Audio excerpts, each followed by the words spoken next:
Tea and Lo. You never know which way to rap. Classic conversations with Jae Tea and Lo. You never know which way the rhetoric is gonna go. Classic conversations, Jae Tea and Lo. Classic conversations with Jae Tea and Lo. You never know which way the rhetoric is gonna go. Classic conversations with Jae Tea and Lo. You never know which way the rhetoric. Classic conversations with Jae Tea and Lo. You never know which way the rhetoric is gonna go. It's classic conversations with Jae Tea and Lo. You never know which way the rhetoric is gonna. Classic conversations with Jae Tea and Lo. You never know which way the rhetoric is gonna go. It's classic conversations with Jae Tea and Lo. You never know which way the rhetoric is gonna go. Classic conversations with Jae Tea and Lo.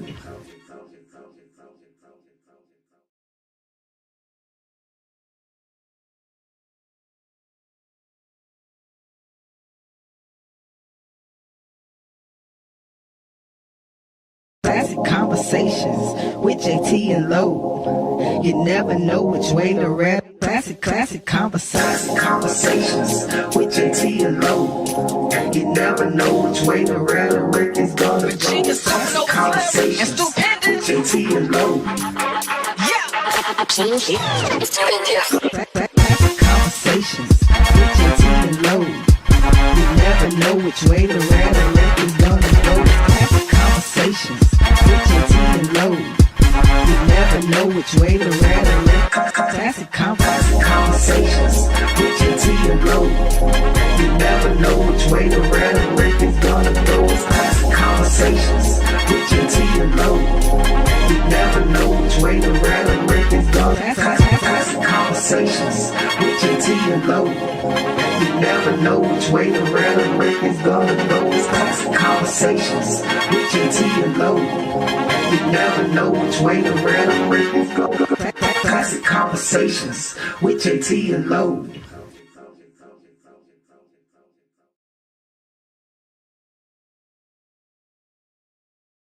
Classic conversations with Jae Tea and Lo. You never know which way to rap. Classic conversations with Jae Tea and Lo.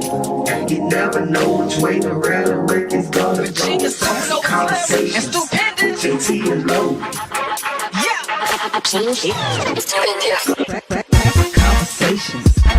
Tea and Lo. You never know which way the rhetoric is gonna go. Classic conversations with Jae Tea and Lo.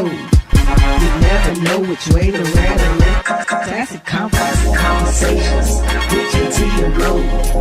You never know which way the rhetoric is gonna go. It's classic conversations with Jae Tea and Lo. You never know which way the rhetoric is gonna. Classic conversations with Jae Tea and Lo. You never know which way the rhetoric is gonna go. It's classic conversations with Jae Tea and Lo. You never know which way the rhetoric is gonna go. Classic conversations with Jae Tea and Lo.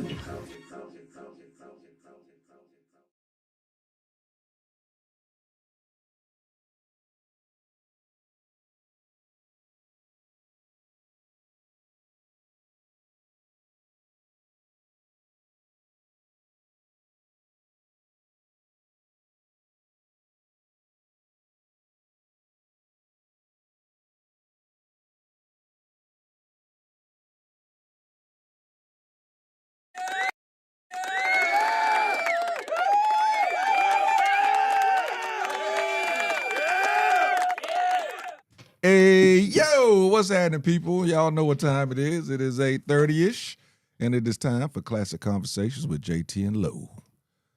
404-500-1605. Boy, that's 2 weeks in a row. How about that? How you doing, bro? How you doing, man? So, as you all know, it's Monday Night Football, and so far, right now, I'm doing okay. It's 3-0. We're not really playing well on offense. We're playing extraordinarily well on defense, which is shocking. So yeah, man, I'm trying not to be stressed tonight. I said I wasn't gonna let you guys stress me out tonight, man, but I'm trying, JT. Aaron Rodgers really, It's not. It's really stressing me out right Yeah, I now. was about to say it's not working. Yeah. It's not working. We've been here for the last 10 minutes. You've actually had a couple of outbursts already. So that's not working. That's not working for you this evening. But there, buddy, let's figure out a different plan. Maybe you won't be as stressed out, but stressed out, yeah, that's already here. Maybe not as stressed out. We'll go with that. Go with that.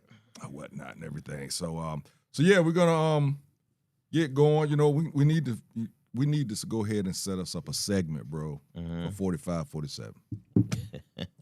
We need to just have us a segment because he's going to give us something every week. Period. He's gonna give us something every week. He gives us plenty, but you know, we just have to pick which, you know, to use. And right now, he actually jumped in on what was it? He was a producer, director, Rob Reiner. Mm-hmm. Yep. That was Meathead from All in the Family. Mm-hmm. That was old Meathead, man. Yeah, it took me a minute. Turned from an actor into a very, very famous producer. And ran the family. Carl Reiner was his dad. You know what I mean? So he's one of the ones who've been in the industry his whole life. Yeah. Tragic situation. Situation within the family. His son is actually the suspect in the murder of him and his wife, and Of Rob Reiner and his Rob wife. Reiner's wife. Yeah, Basically killed his parents. Yeah. So that part. So the person that a lot of people elected to voted for to run our country. Jumps on social media and he says, a very sad thing happened last night in Hollywood. Rob Reiner, a tortured and struggling but once very talented movie director and comedy star, has passed away together with his wife, Michelle, reportedly due to the anger he caused others through his massive, unyielding, and incurable affliction with a mind-crippling disease known as Trump derangement syndrome, sometimes referred to as TDS. This is what this man actually went out and typed, instructed somebody to type, wrote, said, and then it was typed. Either way, it came from him, and he doubled down on it today. You know, a lot of people, when they put tweets or whatever you want to call, are they still called tweets? Since Twitter is no longer Twitter, it's X. What is it called now? Is it still tweets? I think it's still tweets. Okay. Yeah. You know, people will put something out on Twitter, put a tweet out, and it comes down real quick. But, you know, somebody's always able to screen grab it. Oh, yeah. Once it's out there, it's out there. Not this guy. Mm-hmm. You ain't got to screen grab his stuff. You can go look for it right now, and it's still there. He doubled down on it, and he said, what he said? He became like a deranged person, a Trump derangement syndrome. So I was not a fan of Rob Reiner at all in any way, shape, or form.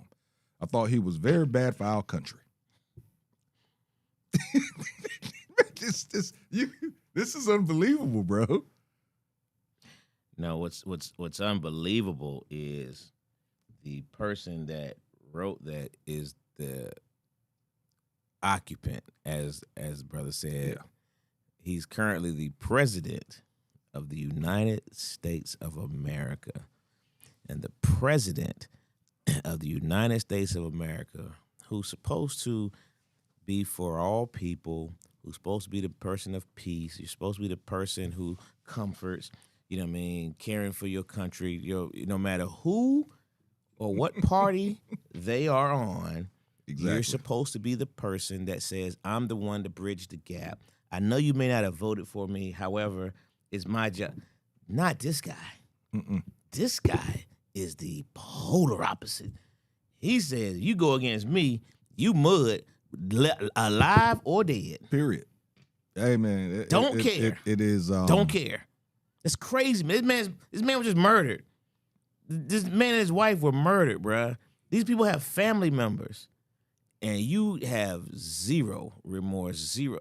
And you use this as an opportunity to continue to boost who you are. Junk is And person they voted for, man. I hear a lot of people talk about the way this guy goes about his way, and with no fear, no caring, no whatever, doing everything that a sitting president or even a former president would ever do or say, and he just goes about and does it. Everybody like, man, see, I bet if Obama knew that he could have done that back in his day, he'd have done it. I said, no, he couldn't have. This guy here is protected. So, but even in that comparison, and y'all can hear me right, Dwayne, because I feel like my mic is really, really low. Okay, great. Okay. It's like even with President Obama, because of his complexion, he was always going to be limited in things he could do or say without. He caused enough controversy just being who he was. Yeah, walking in the room. So I won't even put him in that category, JT. I dare to say there's been no president in our lifetime that has been so blatantly uncaring of other people's feelings, emotions, concerns. I don't name the president. You may not even. None of them have ever. Do you think that any one of them? I say our lifetime. Do you think sure, that any one of them could have done this, and pretty much because gotten away with it? Do you think any other president could have done this and gotten away with it? Yeah, like he's doing. No, not to this magnitude of what he does and says. Ronald Reagan was loved. Mm-hmm. You know what I mean? And I think he had a lot of people that would have backed a lot of things he did or said. You know what I mean? But the second Bush, I think, was a little bit more arrogant than the father was. Yeah. And probably could have got away with some of this as well. He probably was. He was probably more, from an arrogant standpoint, probably the most arrogant to me in my life as the current sitting guy, in terms of because he was so rich. He was so what I mean. Yeah. Let's just face facts. Money plays a big part. Yeah, power. Money and power plays a major part in how people come across. But I just don't think even him. I have never seen a president who just didn't care about other people's feelings, emotions, whatever. Period. I don't think no one has ever done this, man. It's just amazing. It's just amazing. You know what's even more amazing? It's more amazing that people are okay with it. You know what I mean? That makes it even more amazing, is that there are people who will still support this and say this is okay, and well, they would ride with him. Do you think those That's people, most likely those people are the people that voted for him? 100%. So do you think that those people are riding with them because they voted for him, so they got to ride with him? Not that they actually agree with what he's doing, but I got to show strong in my 45, 47-isms. Again, for the people who are in power, right? I get they're not gonna do it because they know if they say something, he gonna come back at them, so they're afraid. Mm-hmm. But the people, your everyday people though, bro. You know what I mean? Your everyday people who stand by that BS, that's the ones I don't know where we were the other day, but people were talking about the cult concept. Mm-hmm. Those are your people who are, these people who will never touch this man. You'll never have a meeting with him. He's never going to do anything for you on any shape, level of, you know what I mean? Those people who still would say, that's right. You know what I mean? And believe it. And stand by it. Mm. They will stand by what he just said about Rob Ryan and his family. The man is gone, bro. The man's gone. And this what and you use this as a soapbox? That just crazy to me. It's crazy. It's one thing if Joe Blow says this stuff. This is the sitting president of the United States of America speaking on another American citizen. He would dare say something about this about Putin or anybody. You know what I mean? You wouldn't dare. He wouldn't dare. He wouldn't dare. Billy Bad wouldn't do that. This dude, man. Dude, man. I said, this dude, man. Yeah, we got to get us a name for our segment because, like I said, he's always going to give us. He's always going to give us something to talk about. Always going to give us something to talk about. I like that one. Yeah, man. Oh, we got to get that drop. You got to get that drop.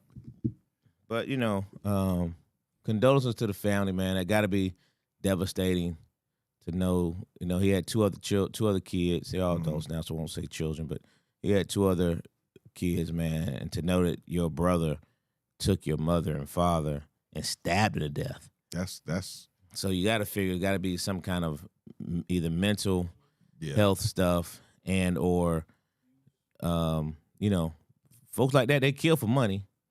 You know what I mean? Life insurance.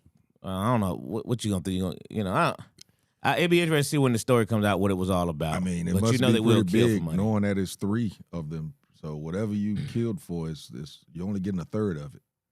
Yeah, well, you're not getting none of it now. Yeah, at all. I mean, yeah, I'm with you on that. It had to be some type of episodic break or something like that because that's what you got to assume. Then you're doing it with a knife. Kind of hard to get away with that one. So it's not like that doesn't seem like a crime. I ain't gonna say of passion, but a crime that you're trying to do and reap the benefits from because a knife is pretty. You're usually gonna get caught up on that one. You ain't gonna usually get away with that one too tough. Hey man, kill your parents though, bro. I mean, the Menendez boys did it, and that was for the money.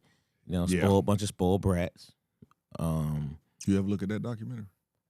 Not the most recent one, no. Okay, yeah, saw that. That's some. It was deep. To see the movie and then to see the doc So I saw with them.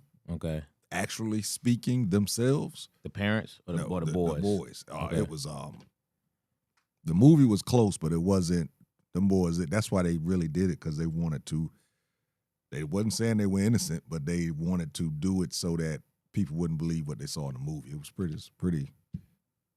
It was different. It was a different doc. Yeah, it was a movie then a documentary.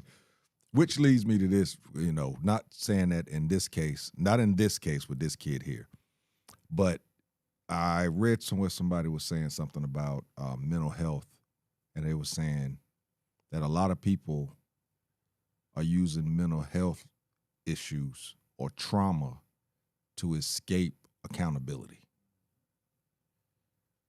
Something not, like I said, not with this one. Not with that case, but let's say somebody beating on their children, beating on their kids, and they're using the trauma of their childhood to not take accountability for what they're doing. Mm-hmm. And a lot of people are saying now because mental health has become such a something is out in front right now that a lot of people are using that in defense, to defend themselves and be able to escape accountability for the wrongs that they're doing. What are your thoughts on that? Well, I definitely think there's a lot of truth to that.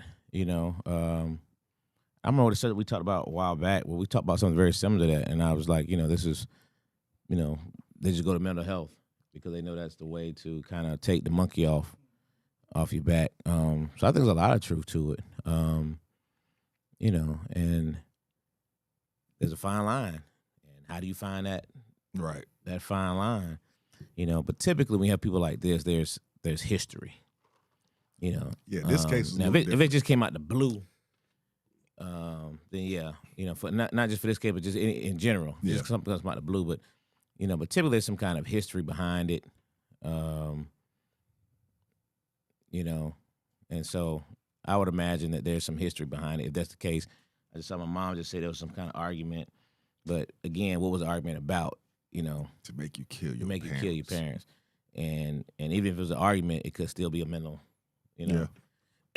but not, and not just kill your parents, bro, but to stab him to death. Yeah, that's I mean, that's just a different, that's different, man. Yeah, like I said, that's up close and personal. That is That's different, man. You can snap and pull a trigger. But when you stab somebody repeatedly, yeah, so I again, I have to figure out, get some more information on, all the other stuff, because how you can stab both of them, unless you slit one throat, huh? Let it happen. They'll land there, or you kill them in different places and you put them there. There's just no telling. It's gonna be interesting to hear the story, but it's just one way or the other. It's sad. It's sad to hear it, and not just because these people are famous or he is, but anybody, man. You know what I mean? It's just to kill your own parents, man. It's crazy. But to hit this idiot of a occupant to have is even crazier. That this is the opportunity you take to. It's like you're happy that somebody that spoke out against you is dead. Yeah, and you're happy about that's it. And exactly what you're it's basically like. saying that's what they get, and that's sad. And that's sad. And that's what he said. That's sad. He said that they have passed away together, reportedly due to the anger he caused others through his massive and unusual. Hey, that's basically what he's saying. Because you was going against me and you made other people go against me, that's why you died. That's why you died. Insane, man. This is the president of the United States of America. You bro. really have to think a lot of yourself to feel that somebody got killed because they made some other people angry. That's, yeah.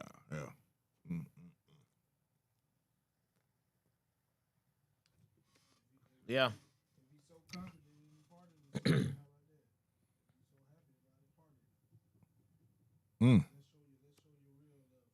Hey, he might. After he gets sentenced, he might pardon him. It'll be a state case. It won't be a federal case. Hey, man, this is that dude. He might go in the courtroom while it's happening. He might walk right in there. I mean, he does stuff that you just would not expect to be done. Yeah.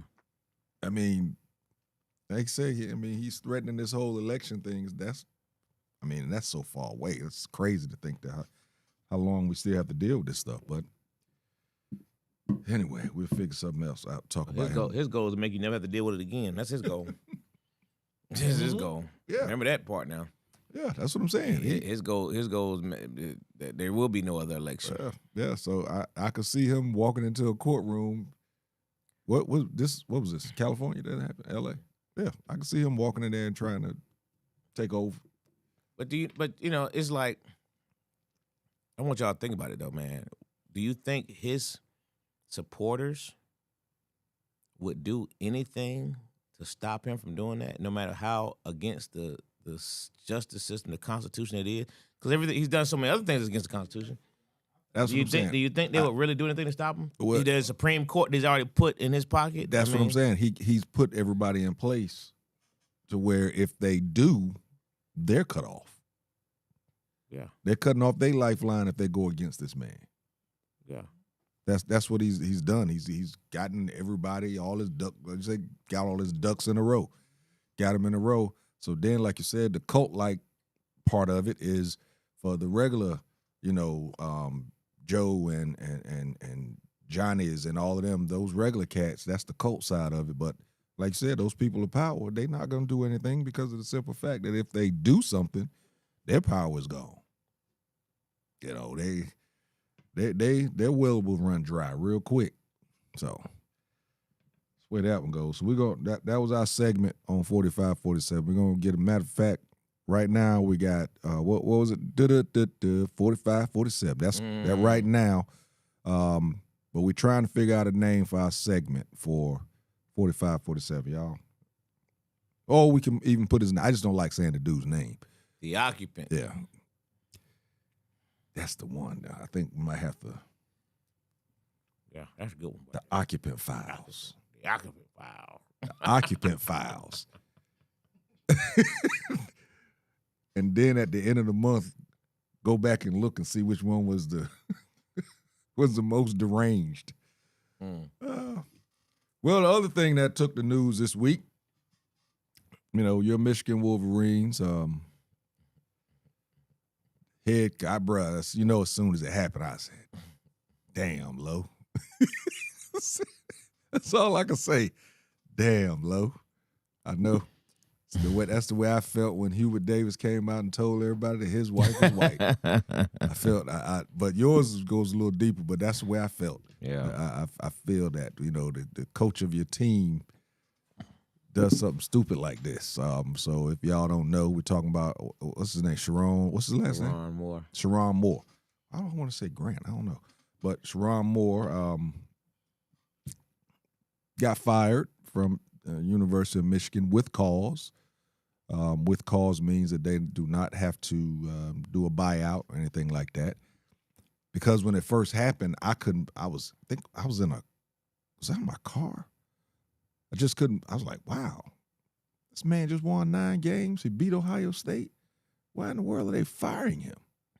And then when everything else came out behind it, I understood why and everything. Supposedly he has some mental health issues. They're saying that they're saying that he had mental health issues, and the athletic director, he actually knew about these issues, and he fired him without having anyone else present, and supposedly that's what kind of sent him over the deep end. That's what they're saying anyway. But basically, the man was having an affair, and there's a lot of different stories going around. She became pregnant. She had the abortion. He upped her salary. I think her salary went from $53,000 to $99,000 in 2 years or something like that. Once he got fired, this way I'm trying to make sure I'm the order of it. I'm not for sure. You probably know more, but once he got fired, he supposedly went over to her house because she was the reason that he got fired, because she finally came forward with the truth about them having the affair. They haven't said if it's her or not, but this was the apartment that it was done in was his assistant. His assistant. Supposedly he broke in. Is that right? Did he break in? He broke in. Had a butter knife. That tells you right there he wasn't about to kill nobody. That tells you right there he wasn't about to kill nobody. He had a butter knife. And he could have cut himself, but it's gonna take a long time to bleed out from that from a butter knife. But he threatened to kill himself, threatened to kill her. And did he leave and then get arrested on the way back home? Yeah. At church? At a church parking lot. Was he leaving church? No. They pulled him over there. His downfall. Yeah, it's that was it. Yeah, but him and his wife has shown a unified front. They were seen leaving the attorney's office on Sunday. That was the first time he had been out around where anybody could see him since the arrest and everything. I thought it was funny too, not funny, but I thought it was strange that he actually was in jail for 2 days. At that point, I thought maybe the wife had gotten mad and wasn't going to use the money to bail him out. But usually white women don't. They don't take. You know, they don't usually get you out. They'll do that. Now, if that was a sister, he probably would still be in jail today. Yeah, if that was a sister, he probably would still be in jail today. Hilarious. But now other stories are coming out. He supposedly the OnlyFans chick that he offered tickets to. I don't know how true that is, but supposedly he offered season tickets to an OnlyFans girl for a foursome right after the championship game. Texas, that was played in Texas when y'all won a championship. Yeah, she said that she ended up at the hotel and he offered her season tickets. Agree. She got to pay for him. No, he ain't got. Oh, he ain't got to pay for him. I thought you were talking about she. I say she got to pay for him. But I wonder, was he going to give her the tickets or was he going to give tickets to everybody that was in the force? Nah. You know, was he giving season tickets to all the participants or just to her to round up the other two people, you know, to have the foursome with or whatever?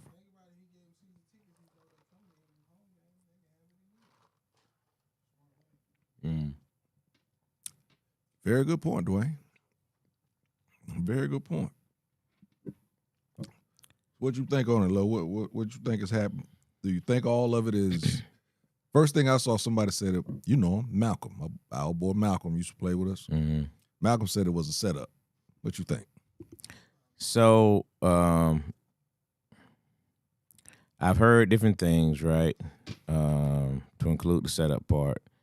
You know, we were talking about the other night. Baller was saying the same thing. Oh, they set him up. Somebody else said the same thing, man. People been reaching out to me, man, who don't even watch football. They don't care nothing about college football, especially. You know what I mean? Everybody know who I, you know.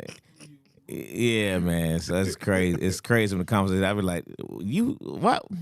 Yeah, I heard about your boy. What? So that's funny. But to me, it doesn't matter whether or not they set him up or not. There's always, you know, if you remember after Harbaugh left, he went a whole year without a contract. He coached a whole first year without a contract. Mm-hmm. You know what I mean? They didn't want to give him a contract, period. So just knowing that, you know, and it wasn't just about stuff they heard. It was really about the Harbaugh thing, and we know what else was about.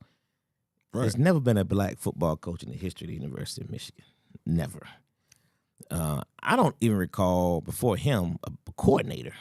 There's been position players, but it may have been. I don't recall a coordinator being black. Wow. So him being the offensive coordinator was a big step, you know. But that's Harbaugh. You know, I give Harbaugh credit. He's always surrounded himself with, you know, Harbaugh's always been. That's why I like him as a coach. But so knowing that, right, you have to know that if you sneeze wrong, they're going to look at you a certain kind of way. You know what I mean? This dude is 39 years old. You were the head coach of one of the blue bloods of football. One of the most powerful symbols in sports. Bruh. In sports. That yellow M. Say what you want to say. Yeah. In sports. Yeah. That's a fact. It's the University of Michigan, That's man. a fact. Yeah. 39 years old. This is a job of a lifetime. There are people who fought tooth and there were people who made to give their left toe to be the coach at the University of Michigan. You know what I'm saying? And so to me, I don't care if they sent Blondie in there butt booty naked, JT. You got to know. You got to be like, hey, looks good. Put your clothes on. Right. I'm going to step on out. Hey, somebody come here. Right. You know what I mean? Right. Open the door. Hey, bruh. Open the door. Listen, man. It's the University of Michigan. And you just, after working that first year without a contract, you just signed a 5-year, $30 million contract at the University of Michigan. Yes, he did. Hey, listen, JT, we've all been experienced people in our lives. I don't want nothing that's worth $5 million a year. Hey, dog.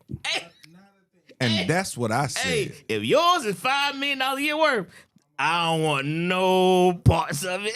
I want to know what it was that this woman was doing to this man. And he wasn't no old dude. 39 You know what I'm saying? years He's 39. old. So, Hey, old cats, get. hey, And you another one. You in Michigan. I was just going to say, you in Michigan, man. You're in Michigan. They're Why- everywhere. Why do you have to have the one that works right up under you? Come on, man. Why? Listen, but I'm telling you what I told you the other day. To me, I'm the coach at the University of Michigan. I'm 39 years old. I'm a black man. It doesn't, to me, bruh, it's like she could have been my executive assistant. She could have been the doggone vice chancellor in the arts department. She could have been also whatever in the English department. It wouldn't have mattered. Hey, not here. Not here. You can't mess with nothing that will give you a black eye. And you just witnessed Mel Tucker of Michigan State. Exactly. The exact same thing 2 years ago. You witnessed it. You were at Michigan when it was going on. You see how they drugged that man. They drug him. Anybody seen any signs of Mel Tucker the last 2 years? Nah. Mm-mm. None. Mm-mm. None. He'd be lucky to get a high school coaching job. You know what I'm saying? Wow. As talented these guys are, hey, bro, you can't, not here. You gave this girl you gave your whole department a 10% raise. She got a 50% Right. raise. It was 72%. She had a 72% raise. Come on, man. What we doing, man? Yeah. What we doing, man? Yeah. So my point is, I can't go with the setup. I can't go with it. It's hard for that. They may have done it. They may have. They may have told her, you his type. You ate the bait, bro. You took it. Yeah, You took it. yeah. You took it. Hey, man, listen. That's all I can say. But I don't want. And you kept eating the bait. Hey, to the point that you done crashed out. Yeah. Hey, brother, you want to know That's what what crashing I'm out look like? There it is. That's what I said. I said, man, You done what broke in into the this world? woman's house. Listen, you go home first. Your wife done cussed you out. You leave the house. You go over her house and say, you just ruined my life. You pull out a butter knife. I'm gonna kill both of us, or no, you gonna watch me die. Your blood gonna be my blood gonna be on your ass. Man, what Come are on, you man. doing, man? So I think the lockup part was a combination of, first of all, if you have any kind of domestic stuff, they're supposed to hold you anyway. You're not supposed to get an automatic bond because it's domestic. They don't want you to go right back out and kill the person. Yeah, all right. So they're supposed to hold you until you see a judge. So he had to go see the judge first. Okay. Yeah, he had to go see the judge first. And I'm sure because the wife is the one who had the location of him. So the wife called and said, because I'm pretty sure he had some, Yeah, so because she called and told them, hey, he may be suicidal. right. Yeah, she did make that call. So that's when they went, and then she gave them the location. That's when they went and got him. And then they got the call as well about that fly. Yeah. How in the world? And that's another thing. If you doing all this, Mm-hmm. how well your wife got your location? Because you at work. She there. But She was executive assistant. he was at her apartment though. Oh, yeah. I mean, he had crashed out at that point. Yeah, Didn't turn it off. Just, Yeah. But I was thinking the wife. We don't maybe know, The wife knew about it. in this JT, that's about Yeah. we don't know. Yeah. She's young, he young. It's a different world. It's possible. Yeah. Who knows that dynamic? Yeah, still a $5 Yeah, million man. contract Hey. that she's sitting in the middle of too. Hey. Yeah, he won. The first investigation, he passed it. He cleared the first investigation. Yeah. Everything was good. And see, Then something happened. Something happened on the double back. Even There's with a whole that- bunch of rumors about Plan B pill. I don't necessarily believe. You just can't believe everything you hear. Yeah. But go. What you about to say? Even with that, if I got away with it the first time, listen, girl, it was nice. No. It was just 2 weeks ago. He just got cleared like 2 weeks ago. It just happened. Oh, he just got he cleared. just got cleared the investigation. thought that was they earlier. didn't want to do it during the season. So as soon as the season ended, that's when they started. They went through the rep investigation. They did a lot of interviews. So he just got cleared. So something happened where somebody She gave it. she Yeah, gave called it up, him. but somebody called her in. She Yeah. got called back into the office. Somebody had to have something on her, made an offer Well, to see, her, I or something read else that that- made her decide to give it up. I read at that point. she called them. And so with that happening, if that was the case, that means that he Because- either said something or did Well, something that to her rumor to that piss rumor her came off. because they said she was trying to break up with him. She was trying to end it, and he said, "You ain't going nowhere. Your job, da da da da." So then that's other rumors. That he was supposed to broke up with. Well, she was trying to break it off with him. He was basically saying, "No, you're not going nowhere." You know what I mean? And so she was like, "Well, this is the only way I can end it. I'm gonna end everything." You know what I mean? Yeah, I got my salary. Yeah. So and she know they're not going. And she know they're not going to fire her. Oh no, they can't. You know what I mean? So, which is why they like most organizations have a zero tolerance policy on that kind of stuff for that reason, because any kind of lawsuit, any kind of thing is you gonna automatically cost you millions. So She might keep her salary, but I guarantee you she won't have that same position for the next coach. You can't be my executive assistant. You can keep your salary, but Yeah. you're not going to be in my office every day. And you said that she don't get such a nice severance package.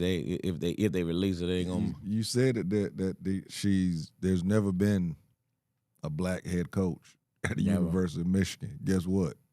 Weirdo. There never will be again. No time soon, brother. It's gonna be just as foreign as another black president of the United States of America, boy. It ain't. You know what I'm saying? Yeah. It's gonna be a minute. I read somewhere because of his age that there's actually a path for him back into coaching. What you think? Well, Because there's definitely. I think there is a path, right? I think what hurt him more than anything else that also may help him is what we just discussed earlier, the mental health portion. That is going to hurt him. There you go. It's going to give people some type of sentiment of some empathy, and they're gonna give, and they're gonna have him in treatment. He got to show that. Yeah, he got to show the treatment. He got to show, certain things. But I definitely do believe that he's gonna have a hard time getting another job. Right? He's a brilliant coach. Again, 39 years old. I mean, the relatability at that age to these younger kids, he had it. He was his. Thank you. What I was gonna say was his other advantage was he was a phenomenal recruiter. He was one of the main people responsible for flipping the kid last year from LSU to Michigan. He's a phenomenal recruiter, which is the scary part for a Michigan fan is, how many players you're gonna lose, right? Because once your coach is fired, you could automatically transfer. And it's right now, man. It's right now during the portal season, right at the bowl season. You know what I mean? So right now they haven't had a big influx of people leaving. The guys who are going to play a bowl game because they could have. They were scared that it may be such a huge transfer situation. They weren't going to play the bowl game. And we got Texas. So it's not like it's going to be a cakewalk. So and that's what they said. The president, dude Manuel. He's a brother. Which is Ward Manuel, which is another big thing for the University of Michigan. So naturally he's gonna be under scrutiny. I was just gonna, and that's the part of it too. Like I said, now because of this, people are now looking at him. They're gonna look at him even more now. You don't realize the effect that this could have across college football. It's a ripple effect. No doubt about it. If a black head coach couldn't do what he was supposed to do for the University of Michigan, how in the world are you going to do what you're supposed to do at the University of Wake Forest? If Michigan is not important to a black head coach, then what is? It's that ripple effect. But of course, in the path back, it was like, of course, you're going to have to take lesser jobs. The JUCO route and all that type of stuff. And maybe he should go to an HBCU, which I now that's not bad. yeah, that's the path that they say that he Now should. because it's not bad because you go to any other major university. Like I saw a repairman say he'll never coach at the FCS or FBS level again. I wouldn't say never, but because of his ability to recruit, because of his experience, you are still a coach of a national champion. You're the offensive coordinator of a team that won a national championship, went undefeated. You beat Alabama 2 years back to back as an offensive coordinator and as a head coach. You know what I mean? You have some things under your belt, that people still want. that people can have to say, hey, you won a game, run the ball 20-something, 30-something straight times. You know what I mean? So I think he does. He will have a path back. It's going to be a fragile one. But going to HBCU would be brilliant because any other major school is going to come with all the media. So a lot of schools will hire people like that again. They just don't want to have all the media stuff because every time your name comes up, oh yeah, you remember he was a coach. That's you know what I mean. Just of course, unless you're Rick Pitino or Bobby Petrino. Remember Rick Pitino did the exact same thing. Didn't skip a beat. You know what I mean? Bobby Petrino did the exact same thing. Yeah. So and there's a long list of these people who did the exact same things. They got a different complexion. But I think HBCU would be brilliant because even with negative media, they'll take it. Hey, bring the attention to us. Hey, Morehouse got an opening. Yeah. I don't think he'll do nothing this year, and that's I don't. Oh think, yeah, I know. It'd be wise to not do no coaching over next. You know what I mean? You got to clean this up. Yeah, you got to clean this up. I mean, hopefully they were frugal with their money. I mean, he got about $13-14 million out of his deal. He lost $14 million remaining on the contract. You can he got fired with the cause. Sure, he'll come back with a lawyer and try to sue.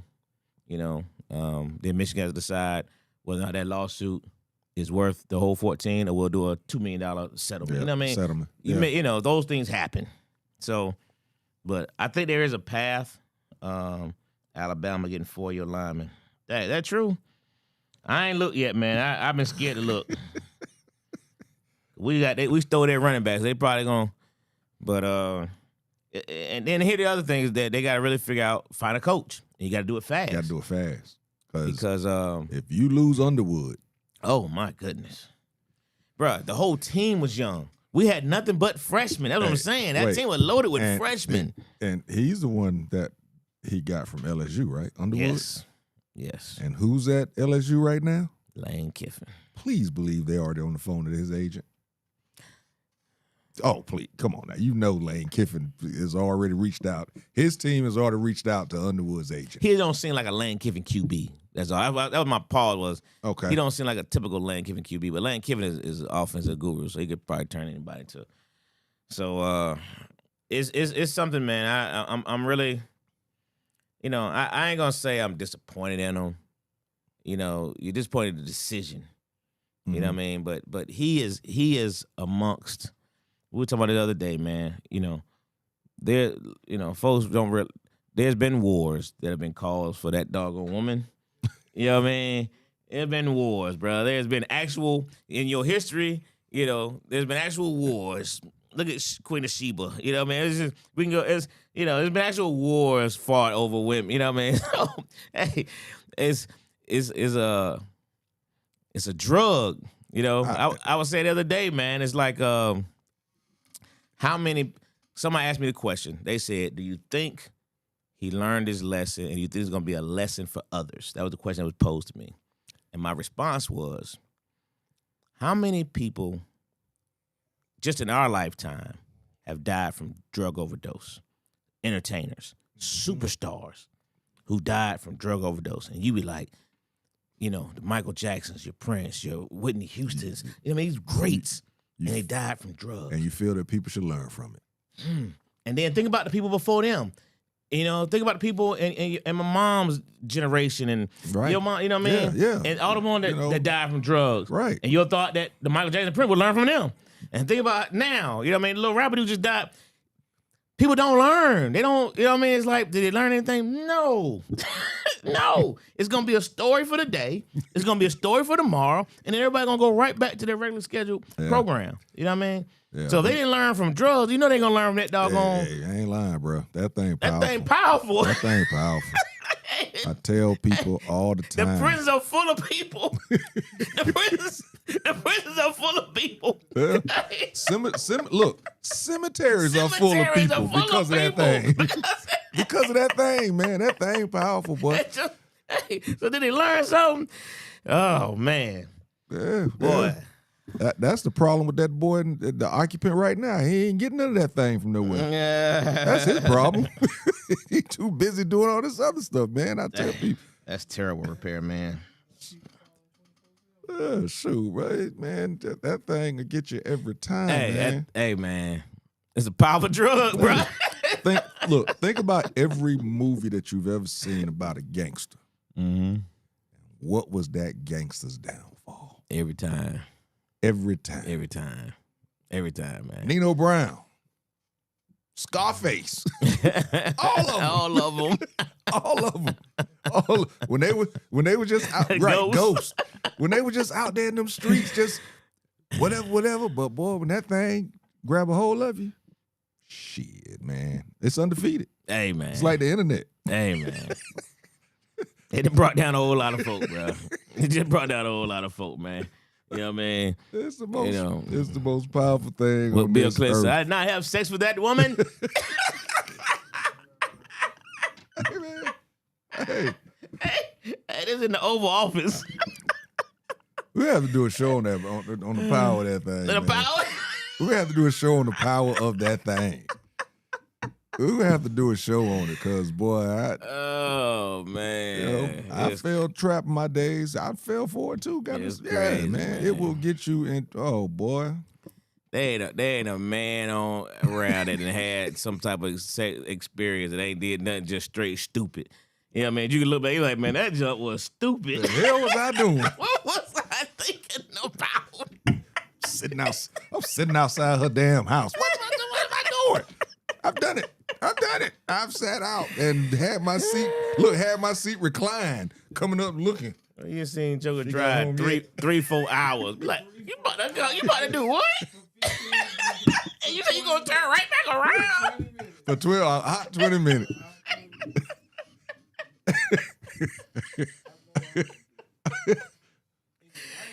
In the rain.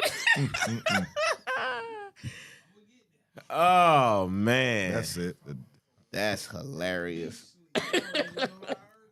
I think Frank Lucas. I may have just come up with the top 5 for the night.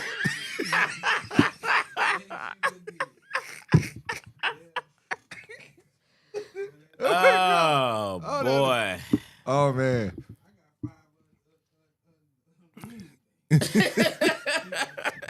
Shit, I had 5.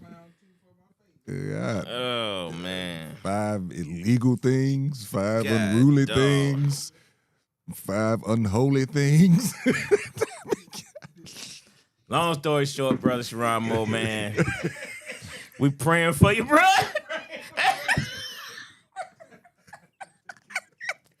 Look, I hope you bounce back. My guy. You know what I mean? It's like I said, not disappointed in you. Yeah. Right. He got $5 million. Yeah. Bruh. Yeah. So in other words, there's a small smidgen of understanding. It's a smidgen. Because once you cross that line, you can't. It's hard, bro. Yeah, man. It's like he like I said, there's a whole lot of people that judge me. I ain't judging the brother. I can just say you would just think because of all the previous examples we gave, that $30 million would have had you thinking a little bit differently. Yeah. That's all. You know what I mean? Whether my point to him is, brother, I ain't down even for what you did. I'm down for who you did it to. You know what I'm saying? Hey, listen, just not right here. You know what I'm saying? They not right here at work, bro. You got a 0 You signed a zero tolerance contract. Not right. Hey, not right here, bruh. Just not right here. In one of the whitest states in America. Bruh. If that's what you... That girl, they showed a picture of that girl, man. If that was your flavor, you was in the She right... everywhere. She everywhere. Right. Hey, she's everywhere. Facts, bro. Oh, boy. Think about some of the stupid stuff I've done. My head damn near spinning, boy. Oh, my God. All right, man, listen, we're going to take a break. When we come back, we're going to talk about... I don't know if you saw the local headlines with T.I. and something that he said on the podcast in regards to the church being a business and how he don't feel that it's actually real. We'll be right back. Classic Conversations with Jae Tea and Lo.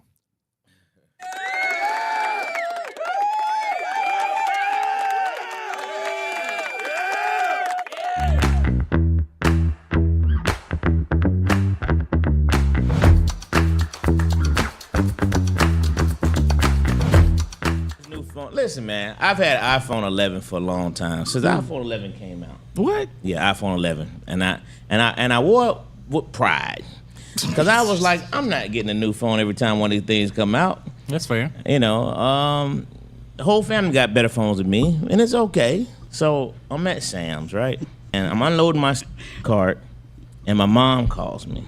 I put it on the speaker until I get my Bluetooth. You look in the parking lot, it was dry to the left. It was dry to the right. It was dry everywhere you could see. My phone's on the back of the trunk. It fell down in the only freaking puddle in the entire area. And that phone went face first. That joke ain't been back on since, man. It went zoop. So Lord, I'm gonna just go and tell you something. That iPhone 11 decided it wanted to die. It jumped. It jumped ship. That is funny. That iPhone 11 was like this. He can't keep pushing me like this.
Find a studio that matches your podcast vision? Located inside Uptown Comedy Corner, our studio just 5 minutes from Atlanta's airport has everything you need. From high-quality equipment to multi-camera setups for live streaming, we've got it all. With 15 plus years of experience, our team ensures smooth sessions with editing and post-production services at an additional cost. Plus, our competitive pricing make it easy for creators of all levels. Contact us at 404-500-1605.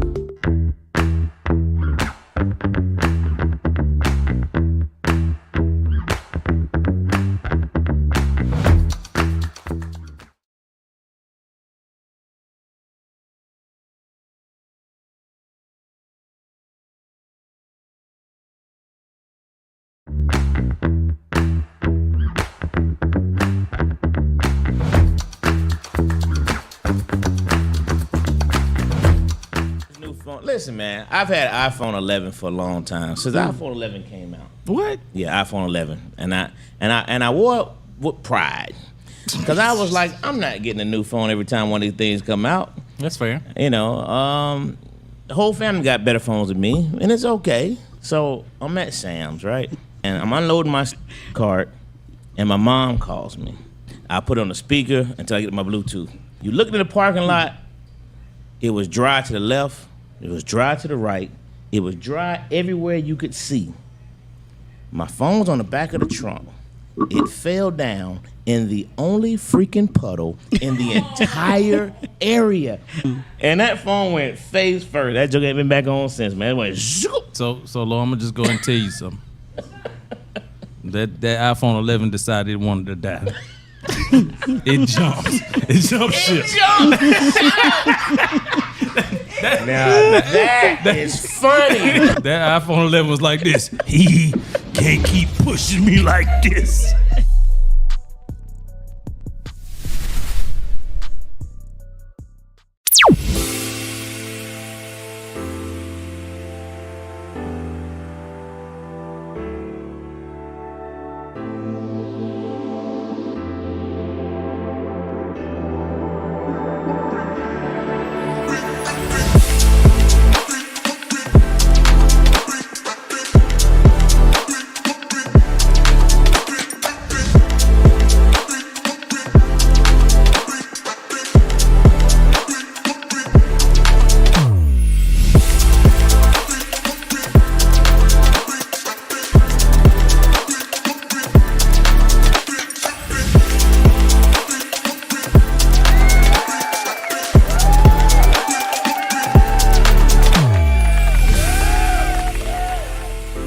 Classic Konversations with Jae Tea and Lo. We're back. That's crazy. Ready to find a studio that matches your podcast vision? Located inside Uptown Comedy Corner, our studio just 5 minutes from Atlanta's airport has everything you need. From high quality equipment to multi-camera setups for live streaming, we've got it all. Start off early on. Mom chimed in. He said he had a history of using drugs. Okay. The boy who killed Rob Reiner's son had a history of using drugs. Makes sense. She said call him slime. Let's see here. Unc chimed in. Kiki said, yeah, that mistress gave him mental health. He lost millions behind a woman who didn't want him anymore. Yep.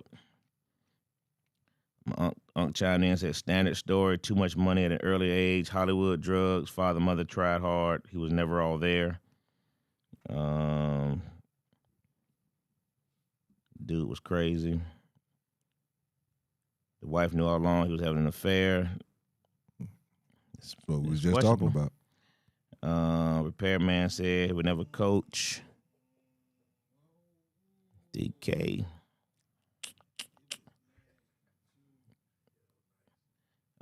She told everyone in the department his daughters has to live with the consequences. Yeah, his daughters, they're young. I think they got one is still in the stroller. Yeah, one's 3 years old. I think the oldest is like 10, 12. So they're young girls. I'm sure they're gonna get out the area, you know. Sell that house for cheap. And he gave me this horrible news. Somebody gonna get them a good deal on that house. Perryman gave me this horrible news. Said Alabama already took 4 more players. All linemen. That's the worst thing you want to lose is linemen. Said Alabama getting your rushing, your defensive tackle, tight end, and right tackle. God, good Lord.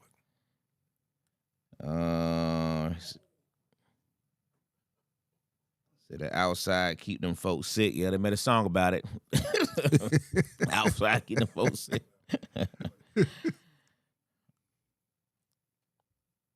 Yeah, man. That's it.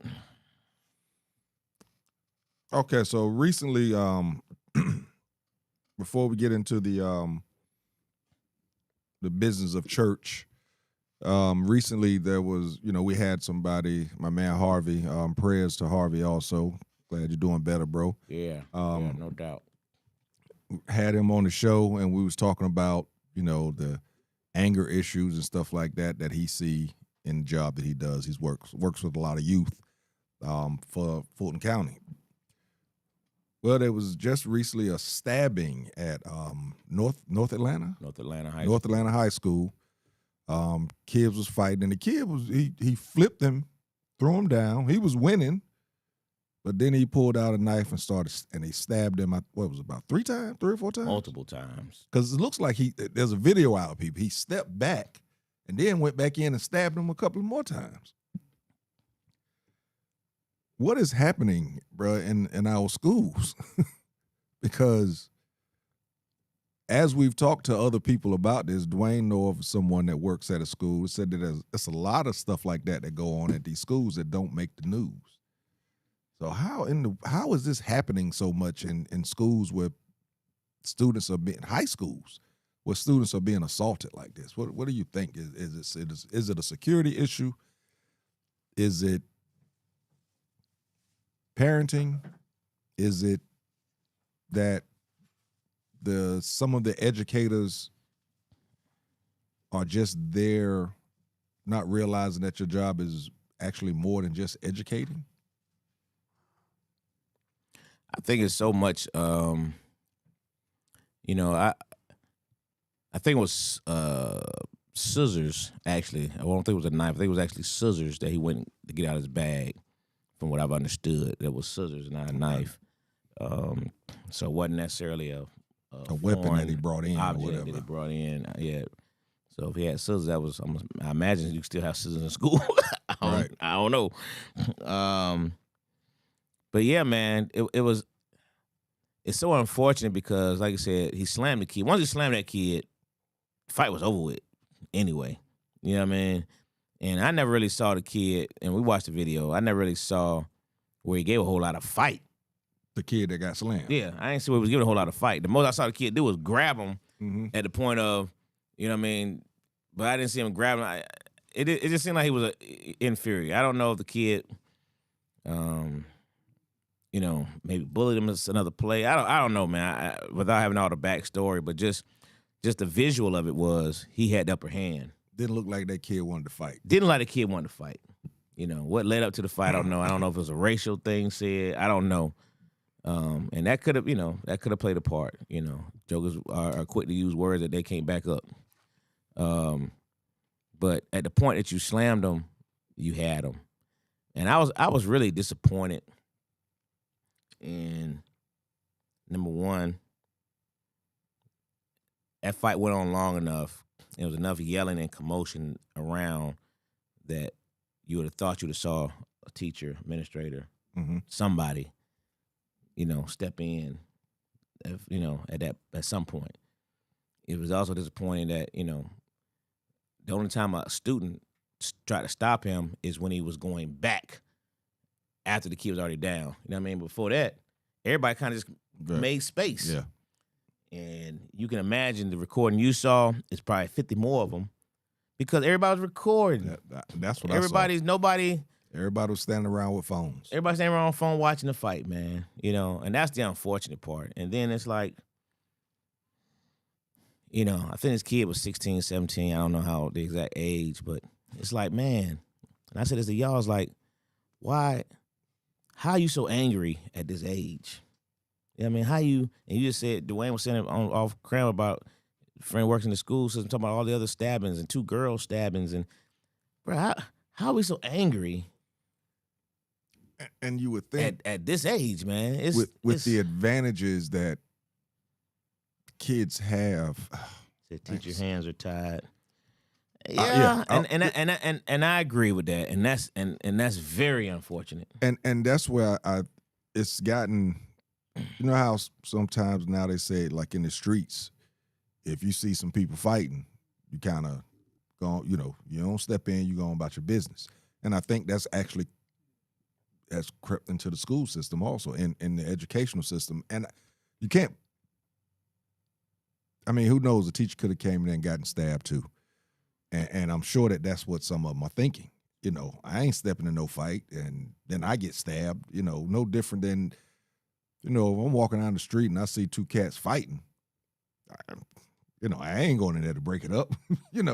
I'm probably not going to pull my phone out to record it. I don't know how they do it so fast. I got to unlock my phone. By the time I do it, they finish. Hey, I'm with you. It would take me a minute to get that damn record, though. Man, they do it so fast, move the phone or the video. That help me. Like, yeah, it's like they like on the go. I mean, man, I got to come up and I got to put the code in, and then I got to find the video, and it's gonna come up on camera. I'm gonna be taking pictures instead of doing a video. It'll be over with by the time I actually did it. But I've always said that educators and law enforcement are the most underpaid professions that we have. Those are the most underpaid professions that we have, especially in education, especially talking about high schools and stuff like that. And I think that is going to keep more teachers from doing what, not all teachers, because I know some teachers that actually pour into their kids with more than just education. You know, they're talking to them about life and telling them what's wrong and telling them you shouldn't be talking like that, or you shouldn't be saying that to that young lady, and that type of stuff. But there are some teachers out there that, they're getting their check, or it's a stop on their career path. It's a job instead of a career, instead of a calling. And I think that's because of the low pay, that's going to happen more and more to where you're going to start seeing a turnover so high in the teaching profession. The only teachers that you see that's been teaching for a long time has really been teaching for a long time. They've been teaching 14, 15 years. Everybody else has started, I would say, within the last 3 or 4 years, they're gone. Yeah. I mean, because it's unfortunate because, when incidents happen, the teachers are like guilty until they get the black man justice. They're guilty to proven innocent. Yeah, if they do something. If they do anything, they put their hands on them, they got to answer questions no matter how bad the child was acting, no matter how ignorant the child got, the teacher has to completely, do a whole lot just to get exonerated for that jump, man. And it's definitely, And you see it a lot on these videos, especially on TikTok. Boy, you see a lot of kids rushing teachers. You see it a lot. And like you said, half the time the teachers are defending themselves. And like you said, they have to go through hell to try and exonerate themselves. It's what you Googled something over there, didn't you?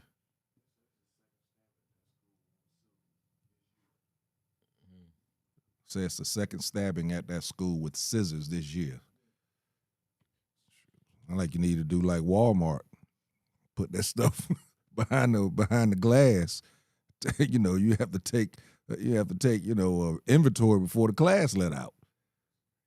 And it's crazy, and that's that's one of the better schools in the city. It's supposed to be. It has a mixed race, which is what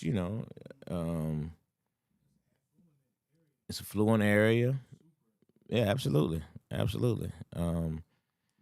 that's what. But they're gonna drop it. They charge to kill aggravated assault. Right? Not some Buckhead. It's right outside Buckhead. Oh wow. Yeah. Oh. Yeah, right off Northside Drive. Yeah. Okay, let's say it again. What are they mad at? What are they mad? How are they that angry, what bro? are they mad at? That's what I'm saying, man. How are these kids is angry, man? That's the part. I just don't get how they this angry at this age. It's like I said, with the stabbing, many times he went into that kid. That was anger from something else. Anger, bro. Yeah, that That's what I'm wasn't saying. just because of whatever happened. That was something else. So now it try and figure out, you can't be angry about something that's going on in school. It's got to be something else at home, or it's got to be something else. But what are you in that area of all areas? What are you angry at? What are you angry about? And that angry. I mean, that was a rage type thing, man. You know what I mean? The way he kept stabbing him. I mean, I don't know, man. It's just really unfortunate. What'd you say, Mike? Don't tell me that. Like we just said, didn't look like he wanted to fight. Probably. Mike read out that the kid that got stabbed was a special needs student. That's even worse. And they charged this kid with aggravated assault. I think he's of adult age. I think he's 16, 17 years old. You might just ruined your life, man, at this really, really early age. Yeah, because I don't think that's one that's going to, what do you call, expunged or whatever, or where they can work. What is it? What is when at a young age get charged with something if you... First offender type thing? Yeah, and you actually, like, they send you to a boot camp or whatever. If you complete it, then it's sealed or something like, or removed or something like that. But have you ever seen something like that get that type of I guess what? I mean, if you get a first offender, you can get that pretty much removed. Even at that level of You can. Okay. There's folks who've had some real stabbing issues, and they were able to rebuild their life. So it can happen. You know what I mean? It can happen if you give an opportunity. I just want them to get to the root of why he was so angry. why he was so angry. I haven't heard that part yet. You know what I mean? I want to find out because when you just watched him, he was angry. You know And what I mean? in that area, you probably will be able to get some follow up on it. In certain areas, there's not going to be any follow up. It's done, and we just going to charge and keep it moving. I think in that area, which is not fair, but I think in that area, you may get somebody to try and figure out what else it was with this. Yeah. Kids knowing fights are gonna start. That's the reason the phones are ready. And that's a lot of truth to that. I remember them doing TikTok challenges before to do stuff at schools or attack teachers, principals, whomever. Kiki said her son was terrified. Her son goes to that school. He didn't fight back at all. The kid was a special ed student. That's terrible, man. I didn't know that it was special ed. That makes it just even worse to me. It's like, Yeah, bro. That one. like I said, and it justified why the kid would. There was no fight back. Yeah, man. like I said, he probably was grabbing him to stop it or. Wow, that's. So, and Kiki, you saying the kid that got stabbed was a special ed student, not the other one, right? I want to make sure the one that got stabbed was special ed. So how you get a win for that? Even in a fight standing, you don't get a Right, win. You don't get a win for that. You know what I mean? I don't know, man. These people are just different, bro. I don't know, man. That was. I just hate it. bullying. I just really hate it. And I hate this kid. Life is, the other kid. Changed. Your life. Yeah. I hope Both of their lives changed. Yeah, man. Both of their lives are going to change because of that.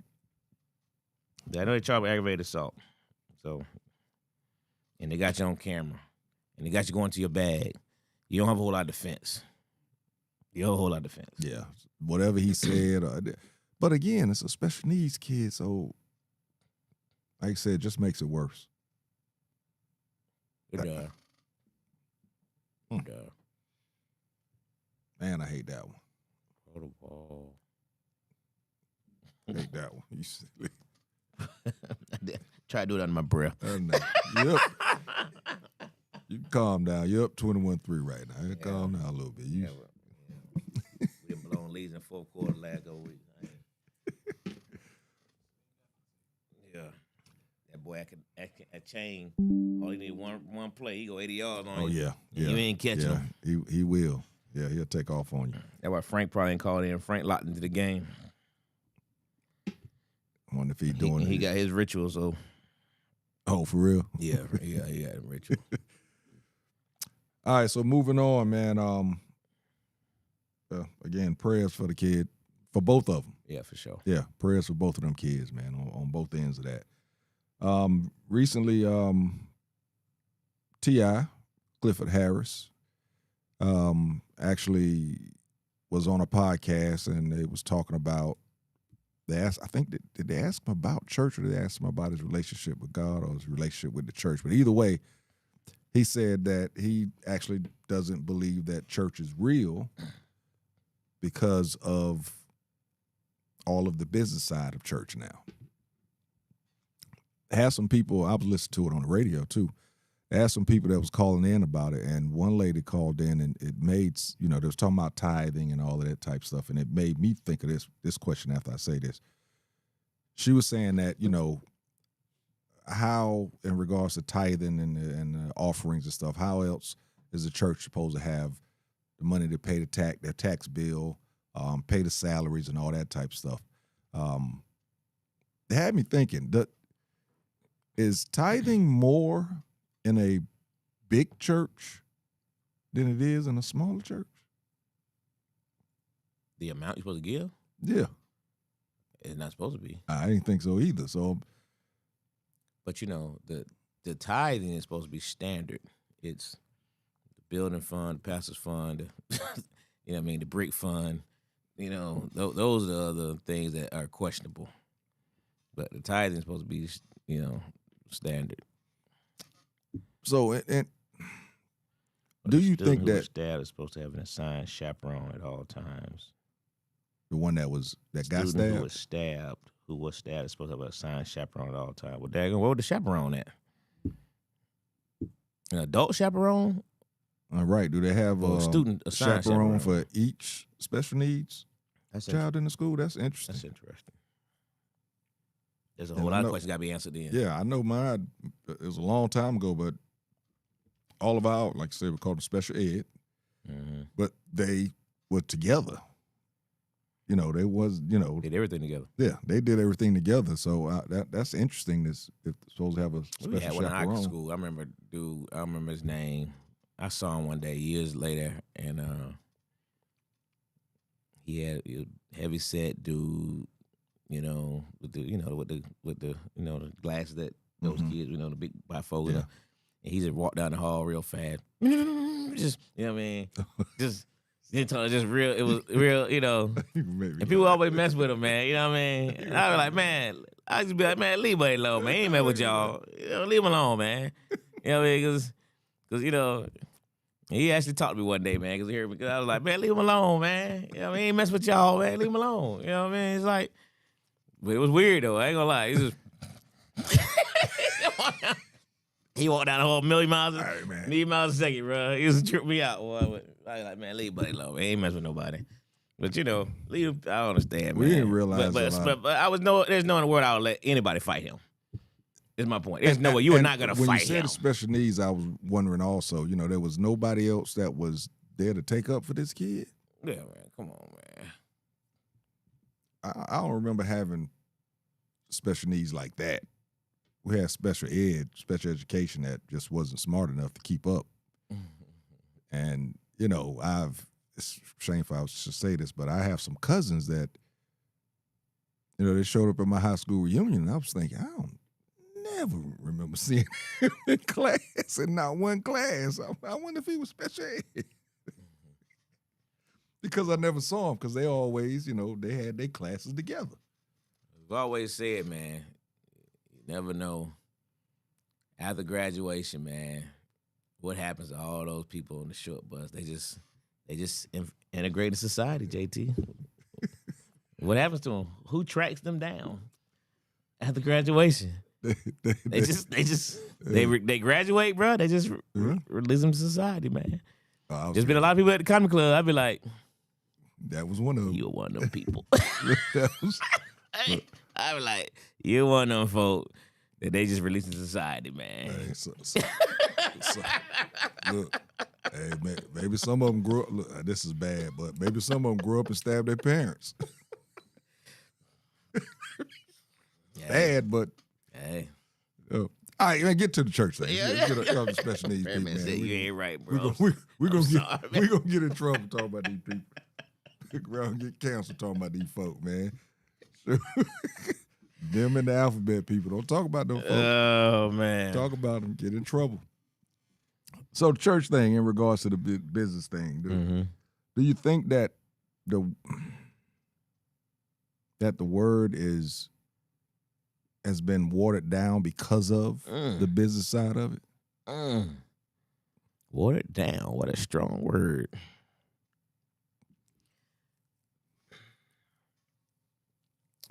I will say there is some rainfalls in some places. You know what I mean? You know how it is, man. Religion is one of them things that's so sensitive to people. And some people you can't handle you saying, "Oh, you don't talk about," you know what I mean? But it's just a different world we live in, man, and just you learn so much. But I do think there are people that take advantage of, that particular part of religion. I definitely think that. I don't think, people have the "what would Jesus do?" Well, there's nowhere in the Bible where Jesus was out there trying to, Mm-hmm. Get rich, or you know what I Yeah. mean. Yeah. He was just the opposite. So I get, there's the house, and you have to have there's things in the house you have to be taken care of. So I understand there's bills. I understand. I got an uncle that's a bishop in Virginia, and he has his own church, and so I'm sure there's things that come with it, right? My brother is co-pastor of a church, and they have their own now, so I'm sure there's stuff that comes with it, So, but I do believe that there are a lot of false prophets. I do believe there are a lot of people out there who are taking advantage of, the offering and the tithes and all the extra things. If I'm at a church and I see that, that becomes the focus of it, man, I'm looking, what do I came in at?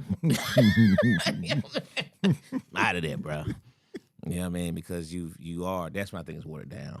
Hey, man, y'all, look at that score, but they came back again. Oh wow. So, I do think it can be watered down. I really do. I do think there's people who take advantage of, they use the church and they use the word as a way to monetize it. So they're basically taking advantage of people's beliefs. Absolutely. Their beliefs and their desires. You know what I mean? We talked about it before, like this faith water. Mm-hmm. Oh, yeah. Yeah. All right. Bruh. You know what I mean? This water. And then you got people actually testifying. It worked for me. I opened the door and it was just $3,000 at my door. If you don't stop. Because you drunk some water. Because you drunk this water. If you don't stop. When I do that on the still again, y'all know what it is, boy. John New Smith. About time y'all figure out a way to use him. They would let him score against Miami. So, I think they need to wear something so we know what to watch out for. So yeah, I do think there's a lot of falseness out there, bro. I ain't gonna lie. I mean, I think there's a lot, and I understand when people say that that's what leads them away. And what T.I. was saying was, it didn't deter him from God. Right. It didn't deter him from his beliefs. It just deterred him from the church. And I can see it. Mm-hmm. I can see where that would deter you from the actual church. You know what I mean? Because, when people start saying you have to go to church to go there, no, that's not what it says. You know what I'm saying? It's not what it says. You know what I mean? So, I do believe it can be, and I do think they can take advantage of people's beliefs, and religion can be used as a fear tactic so much, man. And would you dare say that in some it's cult-like? Woo, what's cult like, JT? It's specific with your question. It's what cult like? In regards to, with a cult, you have somebody that's a leader. Okay. And everybody is following that person's word. Whatever that person says is what they're doing. And this is what I say in regards to taking advantage of somebody's beliefs. Mm-hmm. If somebody believes in God this much, to where now this person is supposedly anointed and giving you the word from God, you're taking advantage of somebody's belief. So is it cult-like in the simple fact that they're going to do whatever this prophet, this anointed person is saying? I definitely believe that there's some truth to that. I definitely believe that when you start hearing people speak on the man more than the word, then that's what I think it can become cult-like. There are some folks who would, you better not speak on their pastor. You know what I mean? You better not. They ready to fight, still fight, kid. That's when I think it becomes cult-like. because that pastor is still a man, woman, whatever whoever leads your church.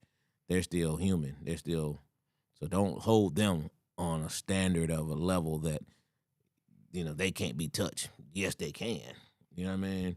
And we've seen it. I mean, you've seen so many videos of in history of people who out there just, taking full advantage of it. You know what I mean? And making and financially raking it in. And I definitely don't like that. I have real issues. I definitely think it can taint people's beliefs. Mm-hmm. Especially the younger. Yes. Especially the younger. And the older, and some people who aren't as young, maybe not super elders, because, people of our parents' ages, they would be more resistant, I think, not speaking for them, but in terms of a change, adapting to, they really still feel like you're supposed to go to church. Mm-hmm. You know what I mean? You this is where you're supposed to be at every Sunday, every Wednesday, you know what I mean? Where some people are like, I don't have to go to church. Yeah, You know what I mean? I don't have to go. You know what I mean? That don't mean I don't believe. I can pray here. You know what I mean? So, yeah. What's your opinion on that? Big churches, I'm not rocking with them. I've went to a couple, especially, after the time that I've been here in Atlanta, I've gone to a couple, and when this, like I said, when you walk into church and you have to look at church on the TV in the back room, that's, to me, is, if I can do that, I can do this at the house.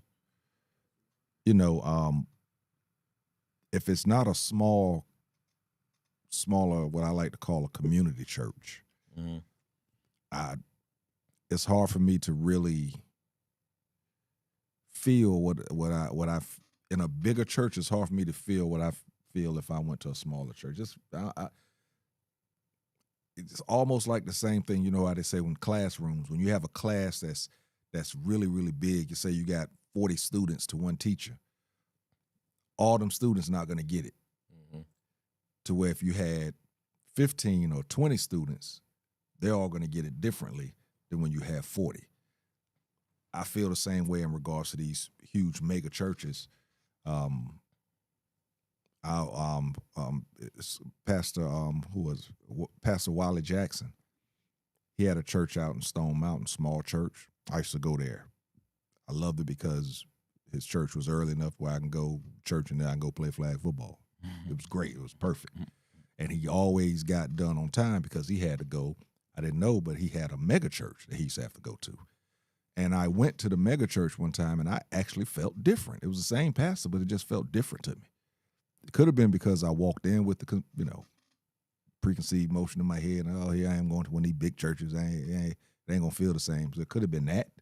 But I actually felt different, and it was the exact same pastor. But if I saw him at the smaller church, I just took it in differently.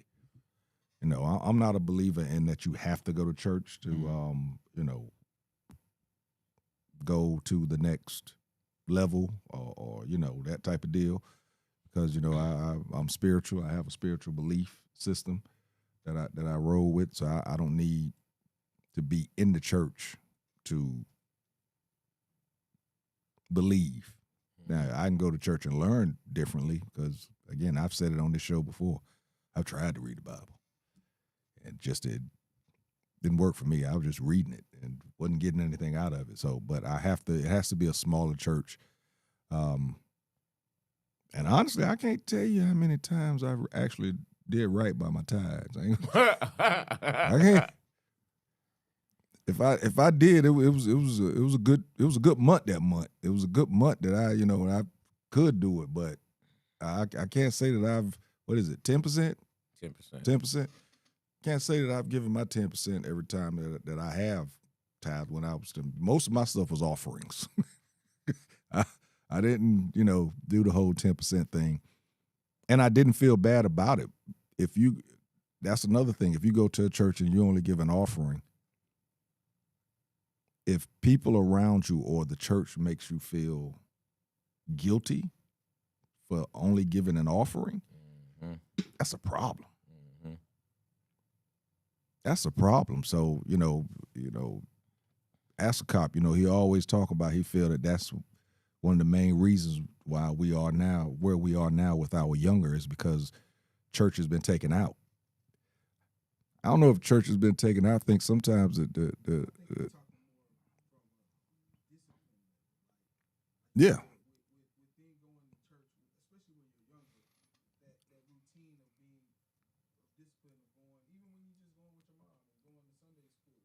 Oh, you're saying like, so even though you went out the night before Saturday night, you still had the discipline to get up and go. I can see that. Different lessons taught in it.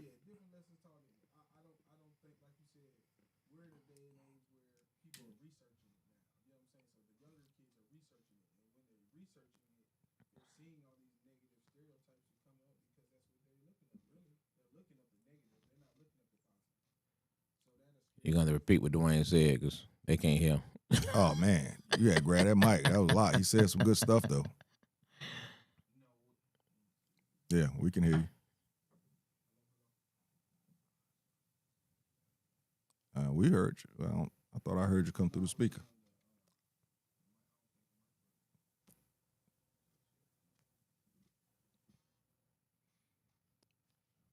Okay, so basically what Dwayne was saying is that,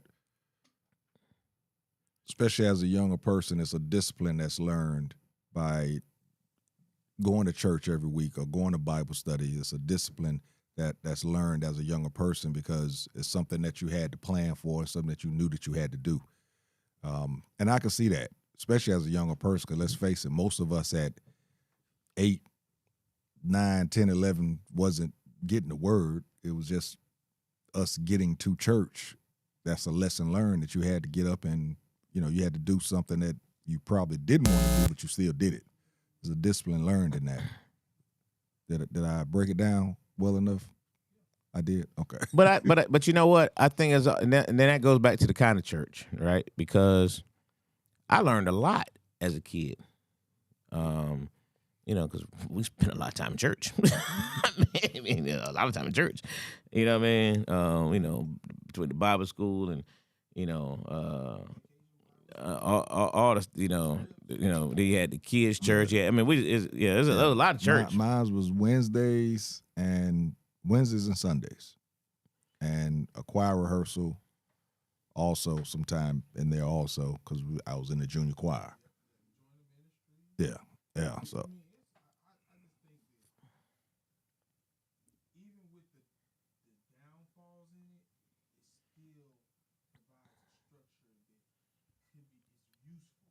He's saying that even with the downfall, it provides a structure. I 100% agree with that. Mm-hmm. Church does provide a structure that is good for people, young people. I mean, I agree with you on that. It does provide a structure. And that's why I think it's so important, though.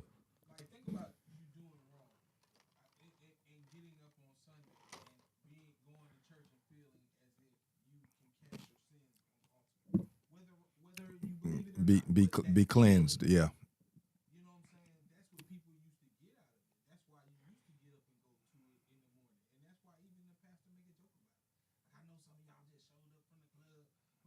Mm-hmm.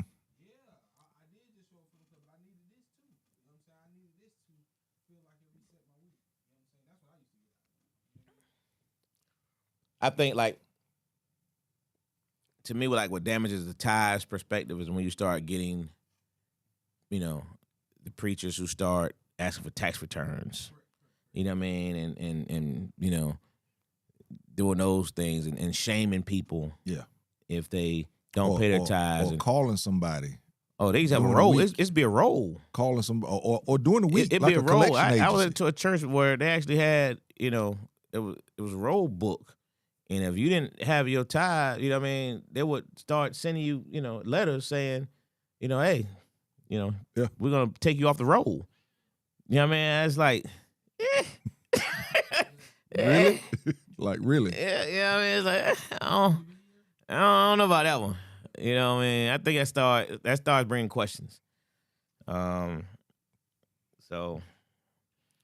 I think the ties thing it can definitely deter people from it especially if you're basing your everything on it.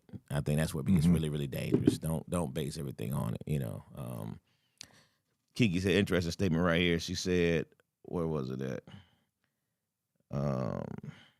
All churches beg the same. They begged so much in my younger years when I was less financially stable. Churches made me feel uncomfortable. I felt like I couldn't afford church. See, that's a big that's where the statement. problem. That's where the problem lies. When you start feeling guilty for giving your offering, that's where I think, it can really deter you away from it, for sure. And like I said, with the younger people hearing that from other people, they're not gonna go. So it comes back to you got to make sure that you teach whatever word it is that you believe in at home a lot. Yeah. You have to do it a lot. You can't, and that's another thing. You just like with school. Yeah, you send your child to school to get an education, but at the same time, you need to speak some education into them also. You can't just send them so I think it's the same thing with church. You can't just send a child to church and expect for that child to get it all right about sinning and all of that type of stuff. You have to also, do your part at home also with it.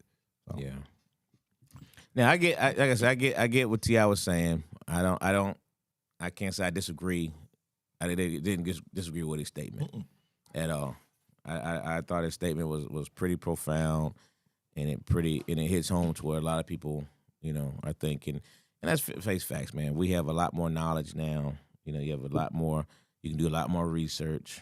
You can do a lot more fact checks. Yeah. These are things that weren't available, to our elder generation. So whatever was said from said that pulpit, that's what it was. That's what it was. You know what I mean? Didn't even think of that. You're right. Whatever was said, that's what it was. That's what it was. No questions. You couldn't go back and couldn't question it. Yeah, man. So even if you read it and you read it differently, who are you to doubt the one that's anointed up there? Because again, you couldn't research it. So a little different. How you had to find the information was a little bit different. Yeah.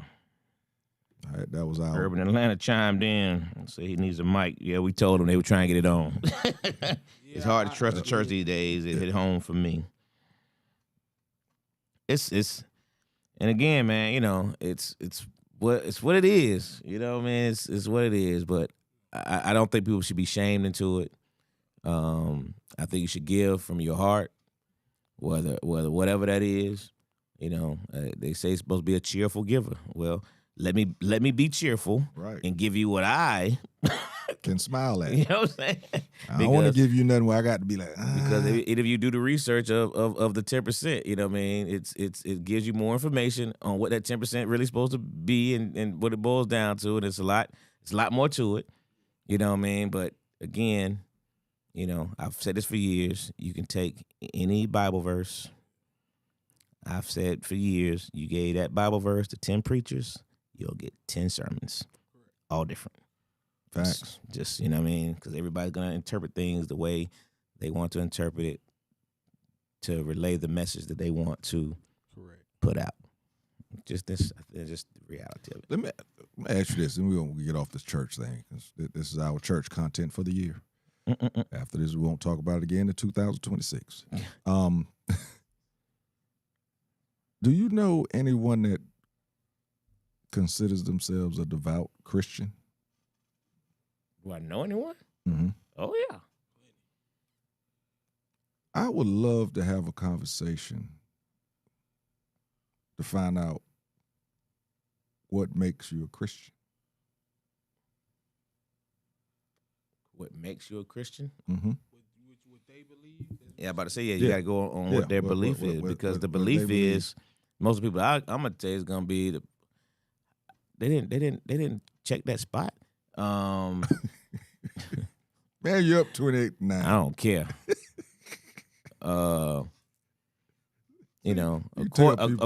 people that's been winning, because my team ever get up 28-9, boy, I'm celebrating.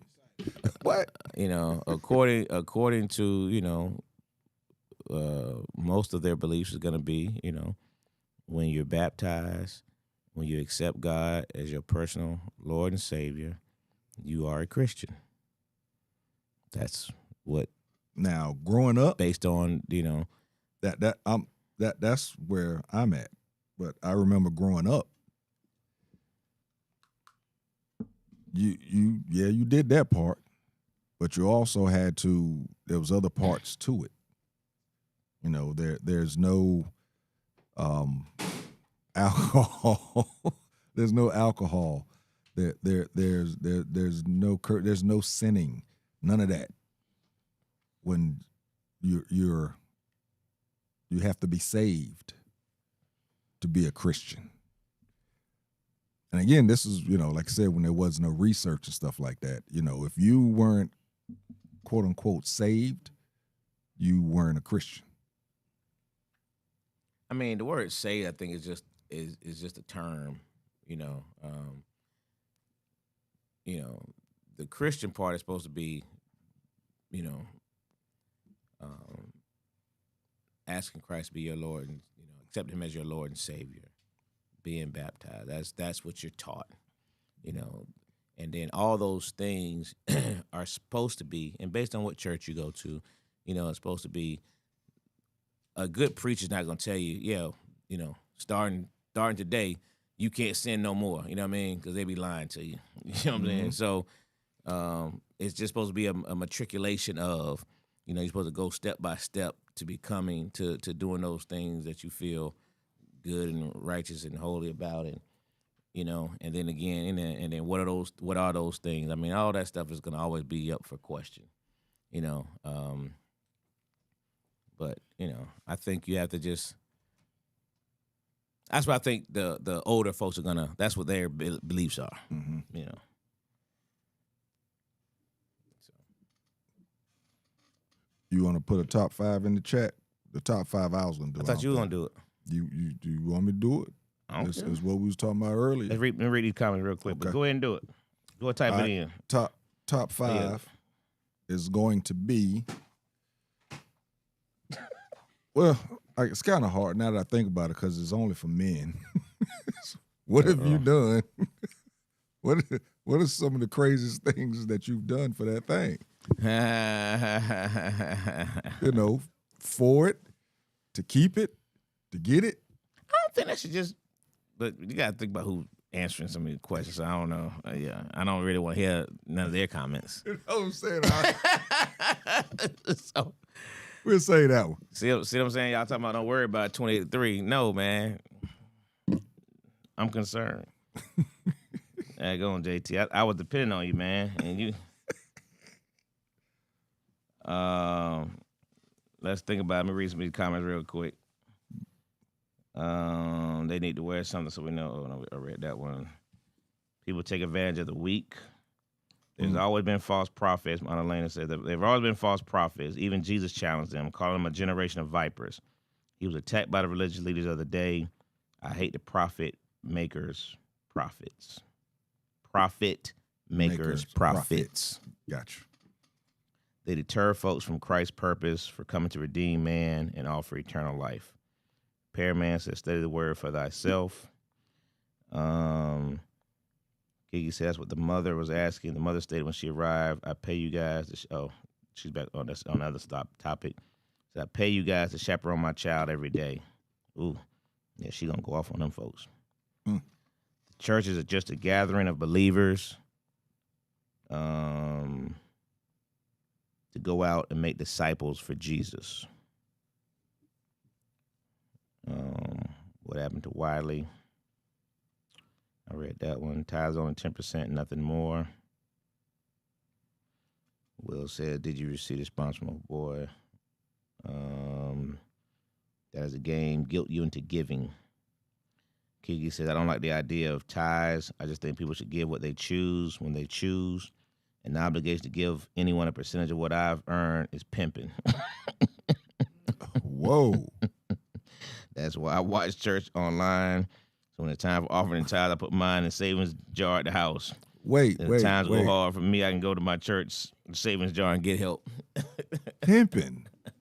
What she said.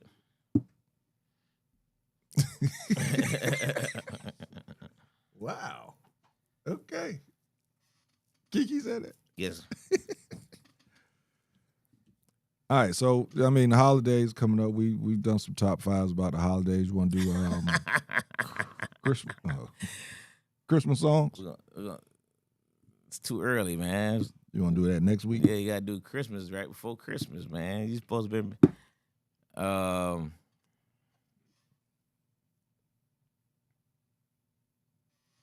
What you got, Dwayne? You got something? Come on, man. Come on, man. See what I'm talking about, man?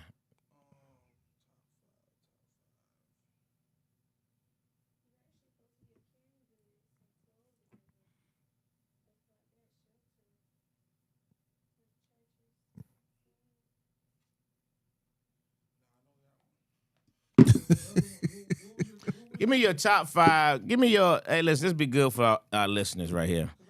Give me your. Hold on, Dwayne. Y'all waited too long. Give me your top 5 preachers of all time. Give me your top 5 preachers. Wow. You got 5 preachers? God damn, how many church you went to in your lifetime? Wow. I mean, TV, radio. I know we got a couple of listeners out there. Give me y'all top 5 preachers or give me your top 5 preachers. JT ran from his top 5. I mean, we could do it. Like I said, I could answer that all day.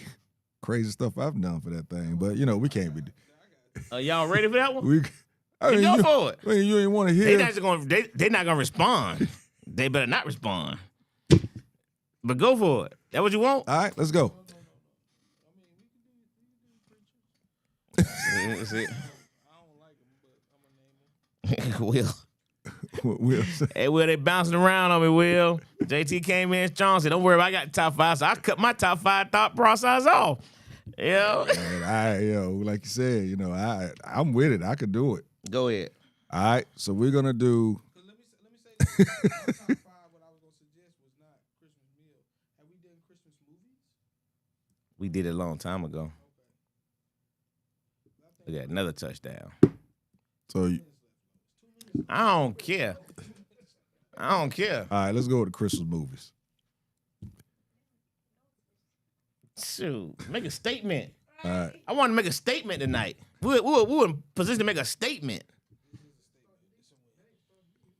Yeah, it's still the starting defense, but they're playing a prevent defense, which only prevents you from stopping people scoring. So yeah, top 5 Christmas movies of all time that you have.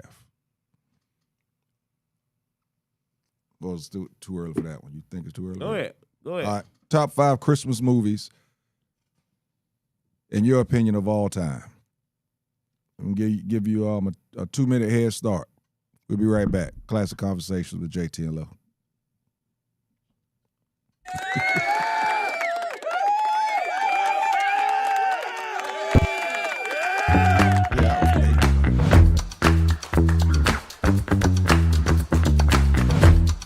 New phone. Listen, man, I've had iPhone 11 for a long time since iPhone 11 came out. What? Yeah, iPhone 11, and I wore it with pride because I was like, I'm not getting a new phone every time one of these things come out. That's fair. The whole family got better phones than me, and it's okay. So I'm at Sam's, right?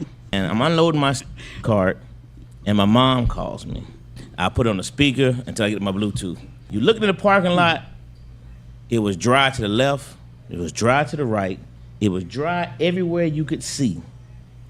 My phone's on the back of the trunk. It fell down in the only freaking puddle in the entire area. And that phone went face first. That joke ain't been back on since, man. It went zoop. So Lo, I'm gonna just go and tell you something. That iPhone 11 decided it wanted to die. It jumped. It jumped ship. That is funny. That iPhone 11 was like this. He can't keep pushing me like this.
studio that matches your podcast vision? Located inside Uptown Comedy Corner, our studio just 5 minutes from Atlanta's airport has everything you need. From high-quality equipment to multi-camera setups for live streaming, we've got it all. With 15 plus years of experience, our team ensures smooth sessions with editing and post-production services at an additional cost. Plus, our competitive pricing make it easy for creators of all levels. Contact us at 404-500-1605.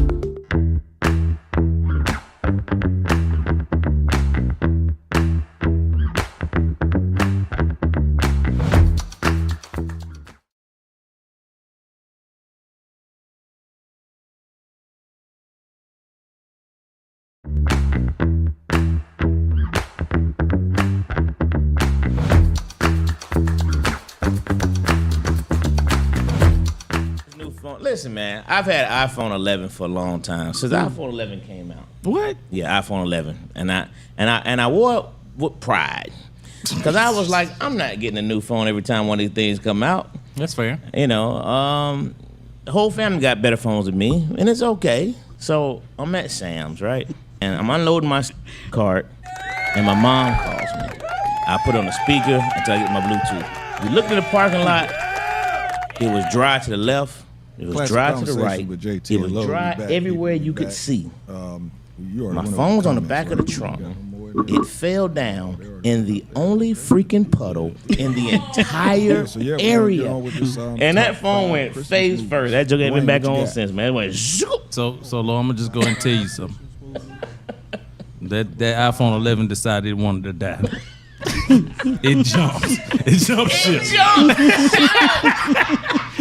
Now that is funny. That iPhone 11 was like this. He can't keep pushing me like this. Number 4. People don't say it's Christmas movie. Yeah. Yeah, it was a Christmas party. That was a Christmas party. number 3.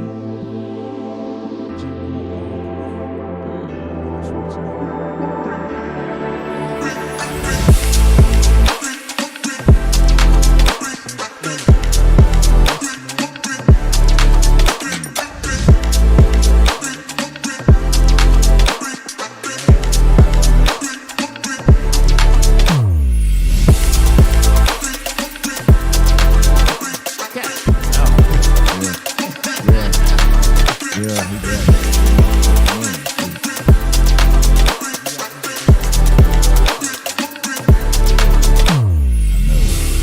Let them tell it. Both of them tried out for the same For the same road, right. Yeah, that's crazy, right? Both of them tried out for the same one. Yeah, both of them got Ready split. to find a studio that matches your podcast vision? Located inside Uptown Comedy Corner, our studio just 5 minutes from Atlanta's airport has everything you need. From high-quality equipment to multi-camera setups for live streaming, we've got it all. With 15 plus years of experience, our team ensures smooth sessions with editing and post-production services at an additional cost. Plus, our competitive pricing make it easy for creators of all levels. Contact us at